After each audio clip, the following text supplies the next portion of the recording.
ಕೆಲವೊಂದಿಷ್ಟು ಜನ ಗೊತ್ತಿರಬಹುದು, ಯಾರಿಗೆ ಗೊತ್ತದ ಅವ್ರು ಇನ್ನೊಂದ್ಸಲ ಕೇಳಿ, ಯಾರಿಗೆ ಗೊತ್ತಿಲ್ಲ ಅವರು ಸರಿಯಾಗಿ ಕೇಳಿಸ್ಕೊಂಡು. ಸ್ಟೋರಿ ಆಫ್ ಶೇಪ್ಸ್ ಅಂದ್ರೆ ಆಕಾರಗಳ ಕಥೆ. ಆಕಾರಗಳ ಕಥೆ. ಈಗ ನೋಡ್ರಿ, ನೀವು ನಿಮ್ಮ ಕ್ಲಾಸ್ ರೂಮ್ ಒಳಗ ಯಾವ್ಯಾವ ಆಕಾರ ನೋಡ್ತೀವಿ? ಈಗ ಇಲ್ಲೇ ಕ್ಲಾಸ್ ಹೋಗಿದ್ದೀವಿ, ಯಾವ್ಯಾವ ಆಕಾರ ನೋಡ್ತೀವಿ? ಗುಂಪ್ನಾಗ ಹೇಳ್ಬೇಡ. ಏನು ಅದಕ್ಕೆ ಉದಾಹರಣೆ? ಅದಕ್ಕೆ ಏನಂತ ಅನ್ನೋದು ಹೇಳ್ಬೇಕಲ್ಲ.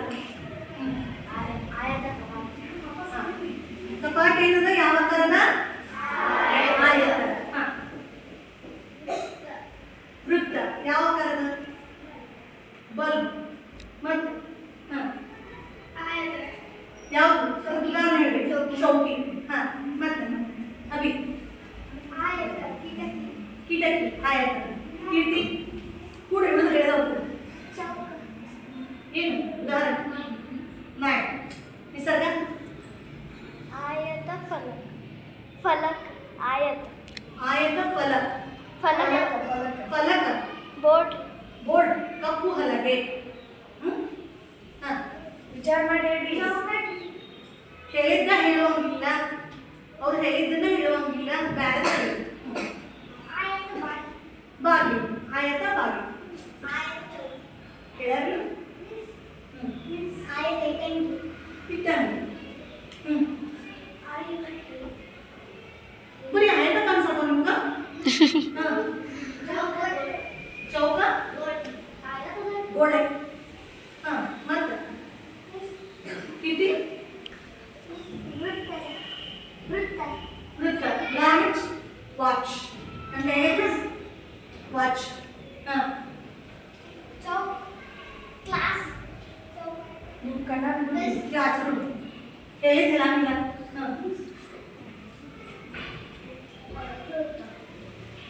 ವೃತ್ತ ಉದಾಹರಣೆ ಬಳೆ. ನಾವು ಕೈ ಹಾಕೊಂಡಿರೋ ಬಳೆ ವೃತ್ತಾಕಾರದೊಳಗದ. ಕಣ್ಣಿನ ಗುಡ್ಡೋದು. ಏನು ಉದಾಹರಣೆ? ಖಡ್ಗ. ಕಡಗ. ಖಡ್ಗನು ಬೇರೆ, ಕಡಗನು ಬೇರೆ.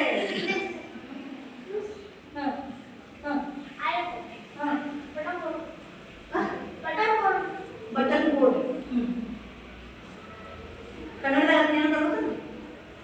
ಒತ್ತು ಗುಂಡಿ. ಆಯ್ತಾಯ್ತು, ಸಾಕು. ಗೊತ್ತಾಗ್ತಲ್ಲ ನಿಮ್ಗೀಗ? ಈಗ ನೋಡ್ರಿ, ಈ ನಮ್ಮ ಪರಿಸರ, ಈ ಪ್ರಕೃತಿ ಹೇಳೋದಲ್ಲ, ಇದು ಜಾಮಿತಿಯ ಜನ್ಮಸ್ಥಳ ಆಗಿದೆ. ಜಾಮಿತಿ ಅಂದ್ರೇನು? ರೇಖಾಗಣಿತ. ಜಾಮಿತಿ ಅಂದ್ರೇನು? ಸುತ್ತಮುತ್ತಲು ಏನ್ ನೋಡ್ತೀವಲ್ಲ, ಸುತ್ತಮುತ್ತಲು ಏನದಲ್ಲ, ಆ ಇಡೀ ಪರಿಸರದೊಳಗಿರುವಂತಹ ಎಲ್ಲಾ ವಸ್ತುಗಳು ಏನೇನ್ ನಾವು ನೋಡ್ತೀವಲ್ಲ, ಕಣ್ಣಿಗೆ ಏನೇನ್ ಕಾಣಿಸ್ತದಲ್ಲ, ಇದೆಲ್ಲ ಜಾಮಿತಿಯ ಜನ್ಮಸ್ಥಳ ಆಗಿದೆ. ಜಾಮಿತಿ ಅಂದ್ರೇನು? ರೇಖಾಗಣಿತ. ಅದು ರೇಖಾಗಣಿತದೊಳಗೆ ಎಲ್ಲಾ ತರದ ಆಕಾರಗಳು ಬರ್ತವೆ. ಎಕ್ಸಾಂಪಲ್ ಬಿಂದು ಆಗಿರಬಹುದು, ರೇಖೆ ಆಗಿರಬಹುದು, ಆಮೇಲೆ ಚೌಕ, ಆಯತ, ರೇಖಾಖಂಡ, ವಕ್ರರೇಖೆಗಳು, ಸರಳ ರೇಖೆಗಳು, ಸಾಕಷ್ಟೆಲ್ಲ ನೋಡ್ಕೊಂಡು ಹೋಗಿಲ್ಲ.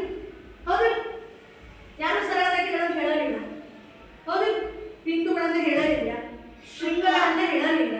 ಹೌದು, ಇವೆಲ್ಲ ನೋಡ್ತೀವಿ. ಹೌದಿಲ್ಲ? ಎಲ್ಲಾ ತರದನ್ನ ನಾವು ನೋಡ್ತೀವಿ. ಹೌದು, ಅದಕ್ಕೆ ಸಂಬಂಧಿಸಿದಂಗ ನಾವೊಂದು ಸಣ್ಣ ಕಥೆಯನ್ನು ಹೇಳ್ತೀವಿ. ಹೌದು, ಏನಪ್ಪಾ ಅಂತಂದ್ರ, ಹಲವಾರು ವರ್ಷಗಳ ಹಿಂದೆ ಆದಿವಾಸಿ ಜನಾಂಗದವರು ಏನ್ ಮಾಡ್ತಾ ಇದ್ರು? ಎಲ್ಲೆಂದರಲ್ಲಿ ಎಲ್ಲಾ ಕಡೆ ಅಲೆದಾಡ್ತಾ ಇದ್ರು. ಅವರಿಗೆ ಒಂದು ನಿರ್ದಿಷ್ಟವಾದ ನೆಲೆ ಇರ್ತಿರ್ಲಿಲ್ಲ. ಒಂದು ಗುಹೆ ಅಥವಾ ಕೊಟ್ಟರೆ ಎಲ್ಲಾದ್ರೂ ಜಾಗ ಮಾಡಿಕೊಂಡು ವಾಸವಾಗಿದ್ರು. ಎಲ್ಲಾ ಕಡೆ ಅಲೆದಾಡ್ತಾ ಇದ್ರು. ಅವ್ರು ಏನ್ ಮಾಡ್ತಾ ಇದ್ರು? ಈ ಗುಡುಗು ಸಿಡಿಲು ಬಂದ್ರ ಹೆದರ್ಕೊಳ್ತಾ ಇದ್ರು. ಅವ್ರಿಗೆ ಅದ್ರ ಅರಿವಿರಲಿಲ್ಲ. ಗುಡುಗು ಸಿಡಿಲು ಬಂದ್ರೆ ಹೆದರ್ಕೊಂಡು ಏನ್ ಮಾಡ್ತಾ ಇದ್ರು? ಓಡಿ ಹೋಗ್ತಾ ಇದ್ರು. ಅಲ್ಲಿಂದ ಜಾಗ ಖಾಲಿ ಮಾಡಿ ನಾವೆಲ್ಲಾದ್ರೂ ಬದುಕೋಬೇಕಲ್ಲ ಅಂತ ತಿಳ್ಕೊಂಡ ಓಡಿ ಹೋಗ್ತಾ ಇದ್ರು. ಆಮೇಲೆ ಏನ್ ಮಾಡ್ತಾ ಇದ್ರು? ಈ ಸೂರ್ಯ ದಿನ ಮುಂಜಾನೆ ಸೂರ್ಯ ಹುಟ್ತಾನೋ ಇಲ್ಲ, ರಾತ್ರಿ ಏನಾಗ್ತಾನ? ಅಸ್ತಂಗತನ. ಅಂದ್ರೆ ಮುಳುಗ್ತಾನೆ. ಬಿಡಲ್ಲ, ಯಾರು ಮಾತಾಡ್ಬೇಡ್ರಿ. ಮುಳುಗ್ತಾನ. ಅದಕ್ಕ ಅವ್ರೇನ್ ತಿಳ್ಕೊತಿದ್ರು? ಸೂರ್ಯ ಮುಳುಗಿದ ಅಂದ ತಕ್ಷಣ ಸೂರ್ಯ ಸತ್ತೋದ ಅಂತ ತಿಳ್ಕೊತಿದ್ರು. ಅವ್ರು ಗೊತ್ತಿರ್ಲಿಲ್ಲ ನಾಳೆ ಬೆಳಗ್ಗೆ ಸೂರ್ಯ ಬರ್ತಾನ ಅನ್ನೋದು ಗೊತ್ತಿಲ್ಲ. ನೋಡ್ರಿ, ಇವಾಗಿನ ಕಾಲ ಅವಾಗ ಲೈಟ್ ಇರಲಿಲ್ಲ, ವಿದ್ಯುತ್ ಕಂಬಗಳಿರಲಿಲ್ಲ, ಯಾವುದೇ ದೀಪಗಳಿರಲಿಲ್ಲ. ಹಿಂಗಾಗಿ ಅವ್ರು ಕತ್ಲಾಕಂದ್ರೆ ಏನ್ ಮಾಡ್ತಾ ಇದ್ರು, ಕತ್ಲಿಗೆ ಹೆದರ್ಕೋತಿದ್ರು. ಸೂರ್ಯ ಹೋದಂದ್ರೆ ನಾವು ಆಹಾರ ಹೆಂಗ್ ಹುಡುಕುದು, ಬೇಟೆ ಹೆಂಗ್ ಆಡುದು, ಹಿಂಗಾಗಿ ಅವ್ರಿಗೆ ಸೂರ್ಯ ಸತ್ತೋದ ಅಂತ ಅಳ್ತಿದ್ರು. ಅದಕ್ಕೆ ಸೂರ್ಯನ ಮಹಿಮೆಯನ್ನ ಹಾಡ್ತಾ ಇದ್ರು. ಸೂರ್ಯನ ಮತ್ತೆ ಹುಟ್ಟಿ ಬರ್ಲಿ ಅಂತ ಹೇಳಿ ಬೇಡ್ಕೋತಾ ಇದ್ರು.